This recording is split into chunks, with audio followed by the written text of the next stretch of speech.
উফ, এই ফাজিল, এখানে হাত দিচ্ছ কেন? হ্যাঁ, আরে বাবা, এখানে হাত কেন দিচ্ছি আপনি বোঝেন না? তুমি যে একটা ফাজিল লুচু ছেলে, সব সময় উল্টাপাল্টা জায়গায় হাত দেওয়ার ধান্দায় থাকো। আরে বাবা, উল্টো পাল্টা জায়গায় কোথায় হাত দিলাম? এখানে হাত না দিলে আদর করব কি করে? আপনি বোঝেন না? হ্যাঁ, তোমার কাজই হচ্ছে সব সময় লুচুগিরি করা। আমি কি সেটা জানি না মনে করছো? হুম। আপনি আমাকে এভাবে বলতে পারলেন? আমি কি এতটাই বাজে যে আপনাকে কখনো টাচ করতে পারবো না? নাকি আপনার আমার ভালোবাসা চাই না? হ্যাঁ, বলতে পারলাম, কারণ তুমি একটা লুচু। আমি কি তোমার স্বভাব সম্পর্কে জানি না নাকি? অফিসের সুন্দরী কলিগগুলোকে দেখলেই তুমি তাদের গায়ের উপর ঢলে ঢলে পড়ো। তোমার কর্মকাণ্ড কি আমি জানি না? বুঝলা? আমি সব জানি। তুমি সব সময় এইরকমটা করো। তুমি কেমন সেটার আমার আর জানতে বাকি নেই। তার মানে আপনি আমাকে সন্দেহ করছেন, তাই তো? আপনার মনে হচ্ছে আমি আপনাকে ভালোবাসি না, তাই তো? হ্যাঁ, ঠিক তেমনটাই তো। আর এত সন্দেহ করার কি আছে? তুমি আমাকে ভালোবাসো না, আমি তো সেটাই বললাম। আপনি আমাকে এতটা সন্দেহ করতে পারলেন?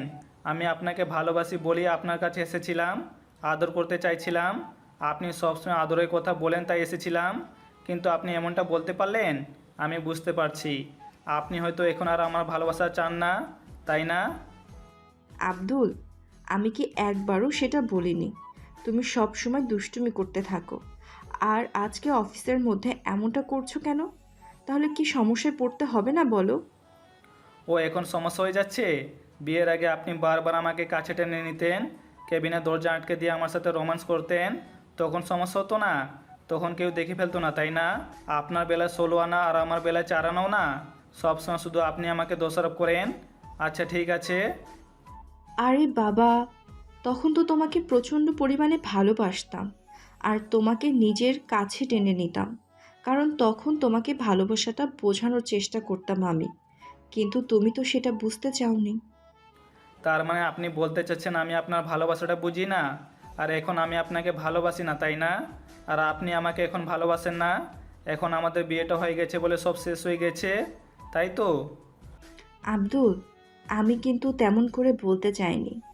তুমি শুধু শুধু কথার উল্টো মানে বের করছো। দেখো, এমনটা কিছুই না। তুমি আমার কথাটা বোঝার চেষ্টা করো, এটা অফিস। অফিসটা তো আপনার। ওই জন্য ভেবেছিলাম আপনাকে কাছে টেনে নেই, একটু আদর করি। কিন্তু আপনি এমন করে বলতে পারলেন? আমি আর কখনো আপনার কাছে আসবো না। আর আপনি যদি চান তাহলে আদর করব না। তোমার আদর করতে চাইতে আমার বয়ে গেছে। হুম। আফরিনের কথাতে আব্দুল ওকে ছেড়ে দিল। তারপর বেশ কিছুক্ষণ ওর চোখের দিকে তাকিয়ে রইল। তারপর একটা সময় আব্দুল তাচ্ছিল্য হাসি দিয়ে বলল, হ্যাঁ সেটাই তো। এখন তো আমি পুরনো হয়ে গেছি। আর ভালোবাসাটাও শেষ হয়ে গেছে না? আর যে মোহটা ছিল সেটাও কেটে গেছে। আর এখন আপনিও বুঝতে পারছেন আমার সাথে আপনার থাকাটা পসিবল না। অনেক বেশি কষ্ট হয়, সেটা আমি খুব ভালো করে বুঝতে পারি। আপনি নিজের মতো চলতে পারেন। আমি কি আপনাকে কখনো বাধা দিয়েছি? দেইনি। আমি তো আপনাকে বিয়ে করতে চাইছিলাম না, কিন্তু আপনি জোর করে এরকম একটা কাজ করতে বাধ্য করলেন। আব্দুলের কথাতে আফরিন বুঝতে পারল আব্দুল অনেকটাই রেগে গেছে। তাই আফরিন আব্দুলের মুখের পাশে হাত রাখতে গেলে আব্দুল তখন একটু সরে গেল আর বলতে লাগলো, ভয় নেই, আমি রাগও করিনি, আর আমার খারাপও লাগেনি। আপনি যেমনটা ভাবেন আমি তেমনটা বলেছি। আচ্ছা থাকেন, আমি আর ভুলেও আপনাকে ডিস্টার্ব করতে আসবো না। আপনার অফিসে অনেক কাজ আছে, আপনি সেগুলো করেন। আব্দুল চলে যেতে গেলে আফরিন আব্দুলের হাতটা ধরে ফেলল। তারপর আবার আব্দুল এক ঝটকায় নিজের হাতটা ছাড়িয়ে নিয়ে তারপর কেবিন থেকে বেরিয়ে গেল। আর আফরিন নিজের চেয়ারে গিয়ে বসে ভাবতে লাগলো, এটা আমি কি করলাম? পাগলটা তো প্রচণ্ড পরিমাণে রেগে গেছে। ওকে কি এভাবে রাগিয়ে দেওয়াটা ঠিক হলো? আমি তো আব্দুলকে প্রচণ্ড পরিমাণে ভালোবাসি। তাহলে কেন এমনটা করলাম? সারাটা দিন আব্দুল আর আফরিনের কেবিনে গেল না, যার জন্য আফরিন বুঝতে পারল আব্দুল প্রচণ্ড পরিমাণে রেগে আছে। আপনারা হয়তো ভাবছেন এখানে কি হয়েছে, তাই তো? আসলে আফরিন আব্দুলের অফিসের বস। আর ওরা দুজন দুজনকে ভালোবেসে বিয়ে করেছিল। ওদের বিয়েটা এক প্রকার হুটহাট করেই হয়েছিল। আব্দুল বাসর ঘরে যাওয়ার আগ পর্যন্ত জানতো না ওর আফরিনের সাথে বিয়ে হচ্ছে। বাসর ঘরে যাওয়ার পর জানতে পারে আফরিন ওর বউ। আফরিন খেয়াল করতো আব্দুল সবসময় ওকে ফলো করে, ওর আশেপাশে ঘুরঘুর করে। বিষয়টাতে শিওর হওয়ার জন্য আফরিন আব্দুলের ফ্রেন্ডের কাছ থেকে জানতে পারে আব্দুল ওকে ভালোবাসে, কিন্তু নিজের অবস্থানের কথাটা ভেবে বলতে পারে না। আফরিন যেদিন থেকে জানতে পেরেছে আব্দুল ওকে ভালোবাসে, সেদিন থেকে ওকে নিজের ভালোবাসায় আগলে নেওয়ার চেষ্টা করত, যার জন্য অফিসের মধ্যেই বারবার আব্দুলকে কেবিনে ডেকে নিয়ে তারপর ওকে হয় জড়িয়ে ধরতো, না হলে কিস করে দিত। আর এমন এমন সব কাজ করতো যার জন্য আব্দুলকে অনেক বিপদে পড়তে হতো। আর যেদিন আফরিনের বাবা জানতে পারে সেদিন আফরিন ভয়ে অনেক কান্নাকাটি করেছিল, বলেছিল আব্দুলকে কতটা ভালোবাসে। আফরিন আব্দুলকে প্রপোজ করার পর থেকে আব্দুল ওকে দূরে সরিয়ে দিচ্ছিল, কারণ ও জানতো এই রিলেশনটা হওয়াটা কখনোই সম্ভব না। আর আফরিনের মধ্যে যে একটা আবেগ কাজ করছে তাও ভালো করেই জানতো। বড়লোকের মেয়ে ও পারবে না আব্দুলের এই ছোট্ট ঘরে গিয়ে থাকতে।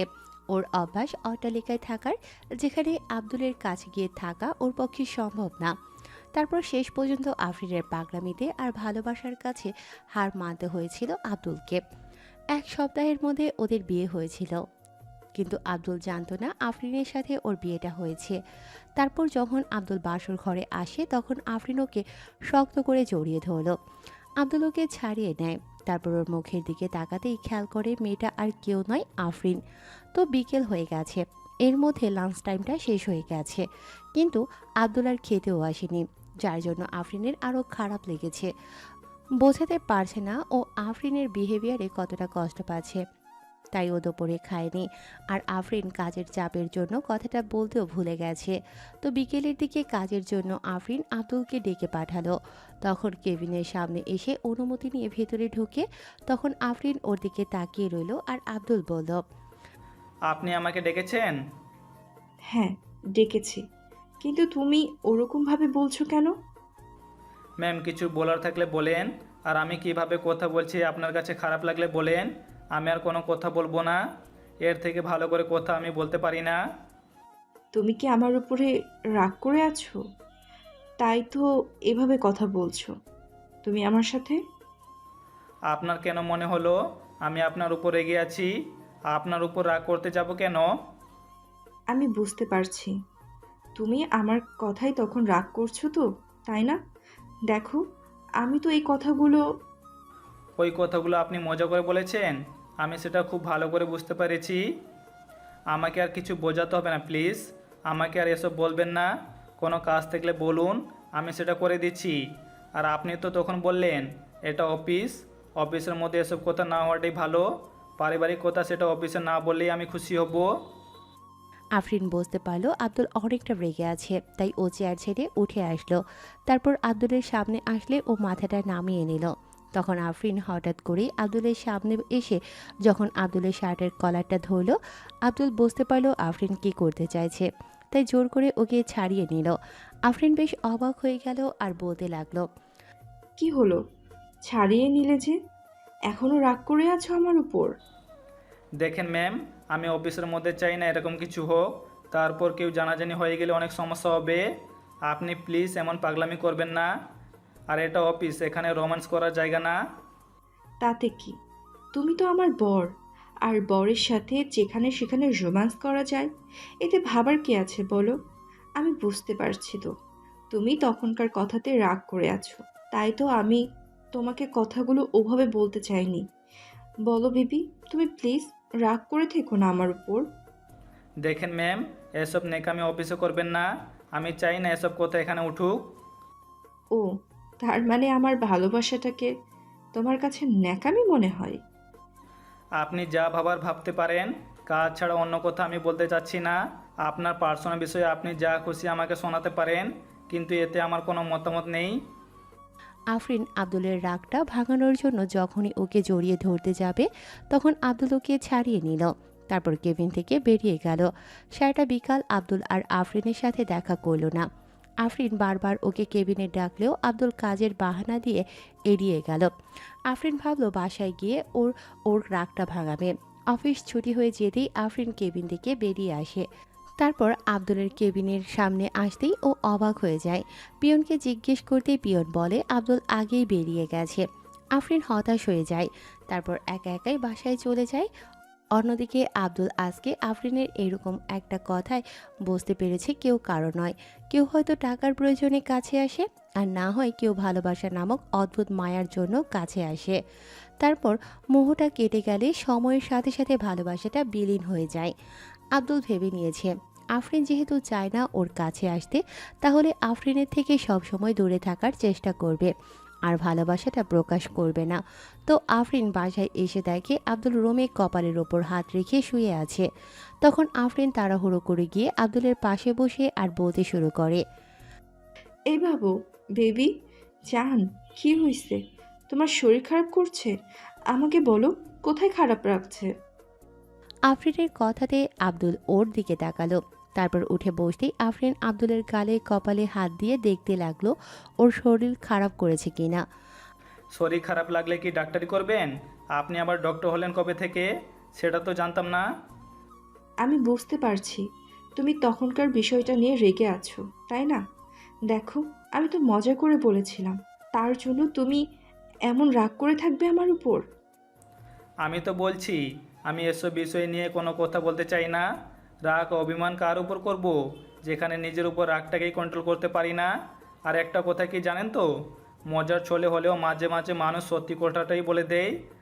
আজকে আমি সেটা বুঝতে পেরেছি। মাতাল হলে যেমন মানুষের মধ্যে থেকে সত্য কথাগুলো বেরিয়ে আসে, তেমনি মজার ছলেও মানুষের মুখ দিয়ে কখনো কখনো সত্যিটাই বের হয়। আমাকে আর কিছু বোঝাতে হবে না। আপনি যেভাবে খুশি থাকুন, আর না চাইলে আপনি চলে যেতে পারেন। আমি আপনাকে আটকাবো না। আমি কিন্তু আপনাকে বলিনি আপনি আমার কাছে থাকেন। আমি আপনাকে বিয়েটাও করতে চাইনি, শুধুমাত্র আপনার পাগলামিতেই করতে হয়েছে। আফরিন ফ্যালফ্যাল করে ওর দিকে তাকিয়ে রইল। তখন আব্দুল ব্যালকনির দিকে চলে গেল। এর মাঝে আম্মু আফরিনকে ডাকলে আফরিন নিচে চলে গেল। আফরিন গিয়ে আম্মুর সাথে রান্না করতে লাগলো। আফরিন অনেকটা অন্যমনস্ক ছিল, তাই আম্মু বারবার জিজ্ঞেস করছিল কি হয়েছে। তারপরও আফরিনের কিছু বলতে পারছিল না। ভেবেছিল রাতে আব্দুলের সাথে কথা বলবে। তো রান্না করা শেষ হয়ে গেলে সবাই একসাথে খেতে বসলো। আব্দুল কোনো কথা না বলে খেয়ে রুমে চলে আসে। আফরিন খাবার টেবিলে সারাক্ষণ শুধু আব্দুলের মুখের দিকে তাকিয়েছিল। তারপর খাওয়া শেষ করে আফরিন আব্বু আম্মুর সাথে কিছুক্ষণ কথা বলে রুমে এসে দেখে আব্দুল বিছানার এক পাশে শুয়ে আছে। এবার আফরিন গিয়ে আব্দুলের পাশে শুয়ে পড়ে। তারপর ওকে পেছন থেকে জড়িয়ে ধরতেই আব্দুল নিজেকে ছাড়িয়ে নেয় আর আফরিন বলতে শুরু করে। কি হলো? তুমি এইভাবে ছাড়িয়ে নিলে যে? আমি বুঝতে পারছি তুমি তখনকার বিষয়টা নিয়ে রাগ করে আছো, তাই না? বাবু, একটাবার তাকাও না আমার দিকে। দেখো, আমি কথাটা তেমনভাবে বলতে চাইনি। আর তুমি অফিসের মধ্যেই মাঝে মধ্যে দুষ্টুমি করো, তার জন্য তো আমাকে অনেক বিপাকে পড়তে হয়, তাই না? কিন্তু তুমি এমন করছো কেন আমার সাথে? দেখেন, আমার এসব কথা বলতে ভালো লাগছে না। আমি চাই না এসব নিয়ে কথা বলতে। তারপরেও বারবার কেন এসব কথা বলছেন? কারণ তুমি আমার উপর প্রচণ্ড রাগ করে আছো, আর আমি মোটেও সেটা মেনে নিতে পারছি না আর সহ্য করতে পারছি না। তুমি কেন এইভাবে আমার উপরে রাগ করে থাকবে বলো?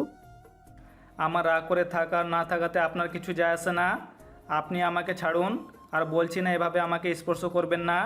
আপনার যা ইচ্ছা করেন, তারপর আমার সাথে এরকমটা করবেন না। এখন নাটক দেখাতে আসবেন না তো। এসব নাটক আমার অনেক দেখা হয়ে গেছে। যখন প্রয়োজন ছিল তখন কাছে এসেছিলেন, আর এখন প্রয়োজন ফুরিয়ে গেছে, টাইম পাস শেষ হয়ে গেছে, আমি পুরনো হয়ে গেছি। তাই আপনার কাছে মনে হচ্ছে আপনার অন্য কারো কাছে যাওয়া উচিত, তাই না? আব্দুলের কথাতে আফরিন ফুপিয়ে কান্না করে উঠল। তখন আব্দুল না চাইতেও ওর দিকে ঘুরল। আফরিন অসহায়ভাবে ওর দিকে তাকিয়ে আছে। দেখুন, এসব কান্নাকাটি নাটক করবেন না। আপনার এই নাটক আমি বিয়ের আগে অনেকবার দেখেছি। তখন যদি আপনাকে বিয়ে করার মতো ভুলটা না করতাম, তাহলে আজকে আমাকে এতটা কষ্ট পেতে হতো না। আপনার জন্য আমি কোনো কাজ ঠিক করে করতে পারি না। আপনি শুধু নেকামি করেন। আপনাকে বিয়ে করার পর থেকে আমি বুঝতে পারছি আপনি আমার সাথে হ্যাপি না। প্রথম কয়েকটা দিন ভালো থাকতে পারলেও এখন আমার সাথে ভালো লাগে না। বাবু, আমি না তখন তোমাকে মজা করে বলেছি, তার জন্য তুমি আমাকে এতগুলো কথা শোনাচ্ছ? আমি কি কখনো বলেছি তোমার সাথে থাকতে চাই না, যার জন্য তোমাকে কাছে টেনে নেই না? আচ্ছা রাতে তো আমি তোমাকে একটুও বারণ করি না, তাই না?